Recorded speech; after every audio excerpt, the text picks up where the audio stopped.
मॉन्टानाच्या कालिस्पेल या शहरातील विमानतळावर लहान विमान उतरताना एका थांबलेल्या विमानाला धडकलं। या अपघातामुळे मोठी आग लागली। सुदैवाने यावेळी कोणालाही गंभीर दुखापत झालेली नाहीये। यावेळी विमानातील पायलट आणि 3 प्रवासी स्वतःहून बाहेर पडले। 2 प्रवाशांना किरकोळ दुखापत झाली असून त्यांच्यावर विमानतळावरच उपचार करण्यात आले। हे विमान 2011 मध्ये बनलेलं असून वॉशिंग्टनच्या मीटर स्काय LLC या कंपनीच्या मालकीचं आहे। एअर कॅनडाच्या विमान परिचारिकांनी अधिक वेतन आणि चांगल्या कामाच्या परिस्थितीसाठी देशभरातील प्रमुख विमानतळांवर आंदोलन केलंय। सध्याचं 10 वर्षांचं कंत्राट नुकतंच संपलं असून महागाई आणि वाढत्या खर्चांमुळे त्यांना मोठा आर्थिक फटका बसल्याचं त्यांचं म्हणणं आहे। Canadian union of public employees या त्यांच्या युनियनकडून आंदोलन करण्यात आलं होतं। यावेळी युनियनकडून कंपनीला चांगल्या कराराची देखील मागणी करण्यात आली आहे। गाझामधील इस्रायली हवाई हल्ल्याच्या निषेधार्थ बर्लिनमध्ये शेकडो लोकांनी आंदोलन केलंय। या हल्ल्यात अल जझीराचे पत्रकार अनस अल शरीफ, मोहम्मद ख्रेइखेव यांच्यासह 6 पत्रकारांचा मृत्यू झाला होता। निदर्शकांनी पत्रकारांचे फोटो दाखवत पॅलेस्टाईनचे झेंडे फडकवले। इस्रायल लष्कराने अल शरीफचा हमासशी संबंध असल्याचा दावा केला होता, पण अल जझीराने हा दावा खोडून काढलाय। हा हल्ला पत्रकारांना लक्ष्य करून करण्याचा आरोप त्यांनी केलाय। तसंच हा हल्ला गाझातील मोठ्या रुग्णालयाजवळ झाला आणि त्यात रुग्णालयाच्या आणीबाणी विभागाचं देखील मोठं नुकसान झालंय। अमेरिकेच्या पेन्सिल्व्हेनियामधील स्टील प्लांटमध्ये मोठा स्फोट झालाय। या घटनेत एकाचा मृत्यू झाला असून 1 जण बेपत्ता आहे। 10 कामगार जखमी झाल्याची देखील माहिती आहे। स्फोटानंतर तातडीने बचावकार्य सुरू करण्यात आलंय। ढिगाऱ्याखाली अडकलेल्या एका कामगाराचा शोध अजूनही सुरू आहे। पिट्सबर्ग शहराच्या दक्षिणेकडील मोनगहेला या नदीजवळ असलेल्या प्लांटमध्ये हा स्फोट झालाय। हा प्लांट उत्तर अमेरिकेतील सर्वात मोठा कोक निर्मितीचा प्रकल्प मानला जातो। या स्फोटामुळे परिसरात काळ्या धुराचे लोट पसरले होते। अमेरिकेच्या टेक्सासमधील ऑस्टिनमधील टार्गेट स्टोअर बाहेर काल झालेल्या गोळीबारात 3घांचा मृत्यू झालाय। पोलिसांनी संशयिताला यानंतर ताब्यात घेतलं। घटनास्थळावर आता तपास सुरू आहे। शाळा सुरू होण्याआधीच्या खरेदीवेळी ही गोळीबाराची घटना घडली अशी माहिती ऑस्टिन पोलिसांनी सोशल मीडियावर पोस्ट करत दिली आहे। पोलिसांकडून जखमींबाबत कोणतीही माहिती देण्यात आलेली नाहीये। मात्र ऑस्टिन ट्रॅव्हिस काउंटी आपत्कालीन सेवांनी 4 रुग्णांना मदत केल्याचं म्हटलंय। टार्गेट कॉर्पोरेटने याबाबत कोणतंही उत्तर दिलेलं नाहीये। स्पेनची राजधानी मॅड्रिड पासून 21 किलोमीटर अंतरावर असलेल्या ट्रेस कॅन्टोस या उपनगराजवळ असलेल्या जंगलात वणवा पेटलाय। ही आग झपाट्यानं पसरत चालली आहे। आग लागलेल्या ठिकाणापासूनच जवळ रहिवासी इमारत देखील आहे, त्यामुळे वारा जोरात वाहत असल्याने आग झपाट्यानं पसरतीये। स्थानिक प्रशासनाने 12 फायर इंजिन्स आणि 3 हेलिकॉप्टर्सच्या मदतीने आगीवर नियंत्रण मिळवण्याच्या प्रयत्नांना सुरुवात केली आहे। स्थानिकांना त्यानंतर सतर्कतेचा इशारा प्रशासनाकडून देण्यात आलाय। आवश्यक ती सगळी खबरदारी घेतली जातेय। सॉल्ट लेक सिटीमध्ये सोमवारी रात्री भीषण आग लागली। या आगीत एक अग्निशमन दलाचा जवान किरकोळ जखमी झाला असून त्याच्यावर रुग्णालयात उपचार सुरू आहेत। या भीषण आगीत अनेक व्यावसायिक आस्थापनांचं देखील नुकसान झालंय। अग्निशमन दलाच्या 60 कर्मचाऱ्यांनी आगीवर नियंत्रण मिळवण्याचा प्रयत्न केला। आगीमुळे इमारतीचा काही भाग कोसळल्यामुळे जवानांना बाहेरूनच आग आटोक्यात आणावी लागली। सुरक्षेच्या कारणास्तव आसपासच्या इमारती देखील रिकाम्या करण्यात आल्या। आगीचं नेमकं कारण अजून अस्पष्ट असून तपास सुरू आहे। प्रशासनाने नागरिकांना घरातच राहण्याचं आवाहन केलं। अमेरिकेचे राष्ट्राध्यक्ष डोनाल्ड ट्रम्प आणि रशियाचे राष्ट्राध्यक्ष व्लादिमीर पुतिन यांच्यात युक्रेनमधील शांततेसाठी चर्चा करण्यासाठी अलास्का इथे लवकरच बैठक होतीये। या बैठकीमुळे अलास्कामधील लोकांमध्ये उत्सुकता आहे। या बैठकीतून युक्रेन संघर्षावर तोडगा निघेल अशी स्थानिक रहिवाशांना आशा आहे। तर दुसरीकडे युक्रेनचे राष्ट्राध्यक्ष व्लोदिमीर झेलेन्स्की यांना या बैठकीत सामील केलं जात नसल्याबद्दल त्यांनी चिंता व्यक्त केली आहे। अमेरिकेतील बलात्काराच्या आरोपांमधून सुटका होण्यासाठी स्वतःचा मृत्यू झाल्याचं भासवणाऱ्या विरोधात युटामध्ये आता खटला सुरू झालाय। मृत्यू झाल्याचा भासवत तो देशातून पसार झाला होता। या प्रकरणी पीडित महिलेने काल न्यायालयात साक्ष दिली। 2008 मध्ये त्याने युटामधील 2 महिलांवर लैंगिक अत्याचार केल्याचा त्याच्यावर आरोप आहे। त्यानंतर तो 2020 मध्ये मरण पावल्याचं जाहीर करण्यात आलं होतं। मात्र 2021 मध्ये स्कॉटलंडमधील एका रुग्णालयात कोविडचे उपचार घेत असताना त्याला अटक करण्यात आली। त्यानं तो मी नव्हेच चा केलेला देखावा न्यायालयानं मात्र फेटाळून लावलाय। इस्रायली सैन्याने उत्तर गाझा पट्टीत बोगदे आणि दहशतवाद्यांची ठिकाणं उद्ध्वस्त करण्यासाठी कारवाई सुरू केली आहे. सैन्याने हवाई दलाच्या मदतीने इमारती, निरीक्षण केंद्र आणि हल्ल्याच्या ठिकाणांवर लक्ष करून हल्ले केले. यात अनेक दहशतवादी मारल्याचा दावा देखील त्यांनी केलाय. नेतन्याहू यांनी गाझा शहरातील कारवाई अधिक तीव्र करून उर्वरित भागांवर देखील नियंत्रण मिळवण्याचा विचार सुरू केलाय. या युद्धामुळे गाझामधील लाखो नागरिक आधीच स्थलांतरित झाले असून जवळपास सगळ्यांनाच उपासमारीचा सामना करावा लागतोय.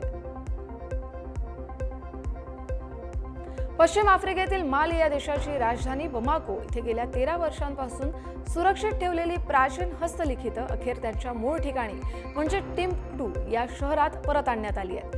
2012 मध्ये दहशतवाद्यांनी टिम्बक्टूवर हल्ला केल्यानंतर स्थानिकांनी सुमारे 27,000 हस्तलिखितं तांदळाच्या पोत्यांमधून किंवा गाढवांवर आणि बोटीतून बमाको इथे सुरक्षित पोहोचवली गेली.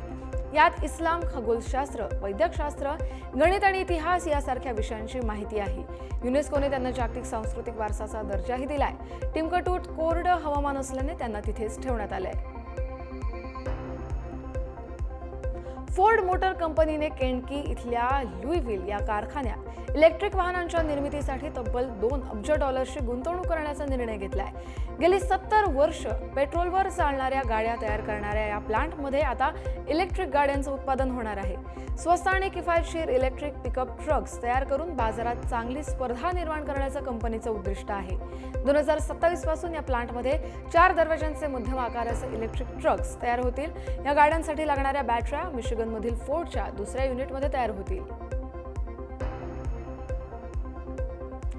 बीजिंगमध्ये सुरू असलेल्या 2025 वर्ल्ड रोबोट कॉन्फरन्समध्ये फेस्टो कंपनीने तयार केलेला बायोनिक बी हा रोबोट पहिल्यांदाच चीनमध्ये प्रदर्शित करण्यात आलाय.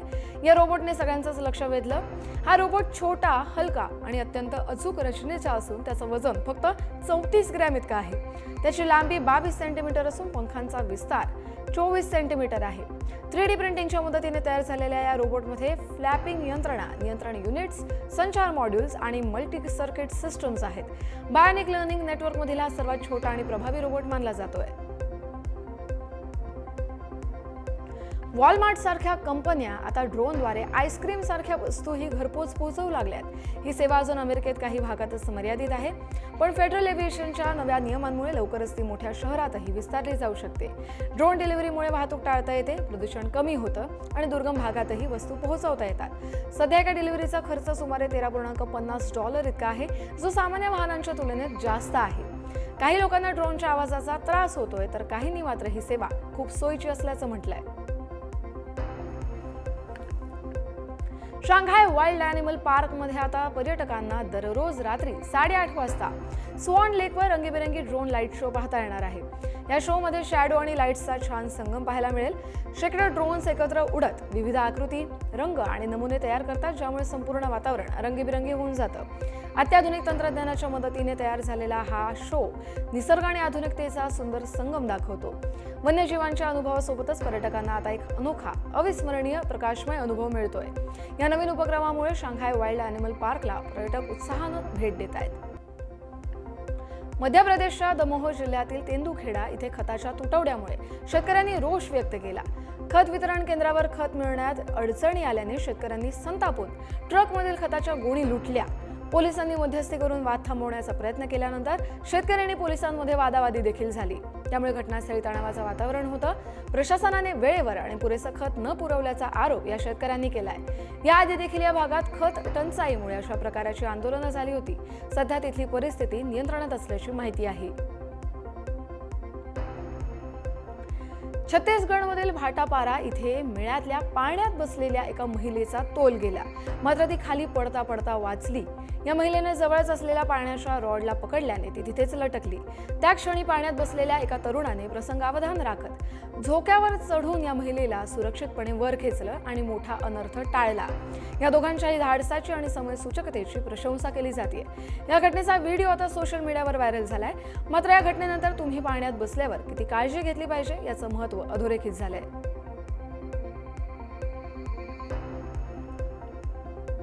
ज्येष्ठ अभिनेत्री आणि राज्यसभेच्या सदस्या जया बच्चन पुन्हा एकदा आपल्या रागीट स्वभावामुळे चर्चेत आल्या.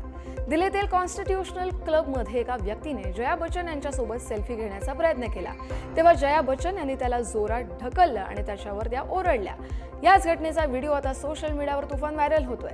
नेटकऱ्यांनी नेहमीप्रमाणे यावेळी देखील जया बच्चन यांच्या वर्तनावर टीका केली आहे. ही घटना जेव्हा घडली तेव्हा लालू प्रसाद यादव यांच्या मुलगी मीसा भारती या देखील तिथेच उपस्थित होत्या, त्यामुळे आज सध्या चर्चेचा विषय ठरलाय.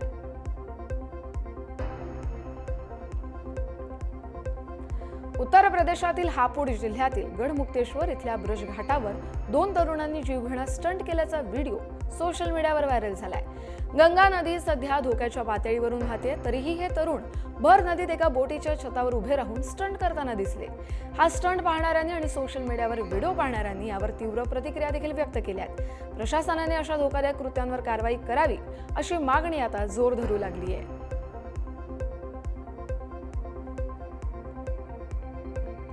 हिमाचल प्रदेशसह आसपासच्या परिसरात पावसाचा जोर कायम आहे. त्या जोरदार पावसामुळे शिमला तत्तापानी रस्त्यावर भूस्खलन झालंय. या भूस्खलनामुळे बल्देयान इथे रस्ता बंद करण्यात आलाय. या ठिकाणी रस्त्यावरील अडसर दूर करण्यासह रस्त्याच्या दुरुस्तीचं काम सुद्धा सुरू आहे. वाहतूक पूर्ववत करण्यासाठी प्रशासनाकडून युद्धपातळीवर प्रयत्न सुरू आहेत. नागरिकांना सतर्क राहण्याचं आवाहन प्रशासनाकडून करण्यात आलंय. संबंधित प्रशासनाकडून माहिती घेऊनच प्रवासाला सुरुवात करण्याचंही सांगण्यात आलंय.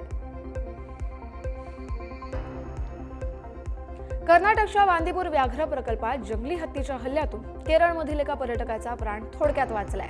हत्तीने त्याच्यावर हल्ला केला, त्याला जमिनीवर ढकललं आणि पायाखाली चिरडलं. यावेळी हत्ती पाठीमागे हटल्यानंतर तो जखमी व्यक्ती पळून जाण्यात यशस्वी झाला. या घटनेचा व्हिडिओ आता व्हायरल होतोय. वाहनांनी आणि लोकांच्या गर्दीने भरलेल्या रस्त्यावर हत्ती उभा असल्याचं दिसून आलंय आणि नंतर रस्त्याच्या कडेला पायी चालणाऱ्या पर्यटकावर हत्तीने अचानक हल्ला केला आणि त्यात तो बाल बचावलाय असं या व्हिडिओतून दिसतंय. उत्तर प्रदेशच्या बेतियामधील सरकार रुग्णालयातील एक धक्कादायक व्हिडिओ सध्या सोशल मीडियावर व्हायरल झालाय. या व्हिडिओत 2 व्यक्ती एका वृद्ध माणसाचा मृतदेह अक्षरशः पायऱ्यांवर ओढत नेताना दिसतायत. हे मृत व्यक्ती निवृत्त कर्मचारी असून ते गेल्या 4 दिवसांपासून बेपत्ते होते. त्यांचा मृतदेह नाल्यात सापडल्यानंतर पोस्टमार्टमसाठी रुग्णालयात आणला गेला, मात्र स्ट्रेचर नसल्याने त्यांचा मृतदेह पायाला धरून फरफटात नेण्यात आला. मृतदेह नेणारे पोलीस होते की कर्मचारी हे अजून अस्पष्ट आहे. या प्रकरणानंतर रुग्णालयातील व्यवस्थेवर गंभीर प्रश्न उपस्थित झाले. बिहारच्या बगाहा इथे वाघाच्या हल्ल्यात एका शेतकऱ्याचा मृत्यू झाला, पण वन अधिकाऱ्याचा जीव मात्र वाचलाय. मथुरा महतो हे शेतात गेले असताना वाघाने त्यांच्यावर हल्ला केला, ज्यात त्यांचा मृत्यू झाला. या शेतकऱ्याचा मृतदेह आणण्यासाठी गेलेल्या वन विभागाच्या पथकातील अधिकारी विजय ओराव यांच्यावर देखील वाघाने अचानक हल्ला केला. त्यांच्या पायाला पकडून जमिनीवर त्यांना ओढलं, पण उपस्थित इतर अधिकाऱ्यांनी लाठाकाठ्यांनी वाघावर वार करत अधिकाऱ्याला वाघाच्या जबड्यातून सुटवलं. हा थरारक प्रसंग व्हिडिओत कैद झालाय. विजय हे गंभीर जखमी असून त्यांच्यावर सध्या रुग्णालयात उपचार सुरू आहेत. दिल्ली एनसीआरमध्ये 10 वर्ष जुन्या डिझेल आणि 15 वर्ष जुन्या पेट्रोल वाहनांवर बंदी घालण्याच्या आदेशाला सर्वोच्च न्यायालयाने स्थगिती दिली आहे. तर पुढील सुनावणी 4 आठवड्यांनंतर होईल असं न्यायालयाने म्हटलंय. सरन्यायाधीश बी आर गवई, न्यायमूर्ती के विनोद चंद्रन आणि न्यायमूर्ती एन व्ही अंजारिया यांच्या खंडपीठाने हा आदेश दिलाय. या प्रकरणात दिल्ली सरकारची बाजू सॉलिसिटर जनरल तुषार मेहता यांनी मांडली. त्यांनी जुन्या वाहनांवरील बंदीतून दिलासा देण्याची विनंती केली होती.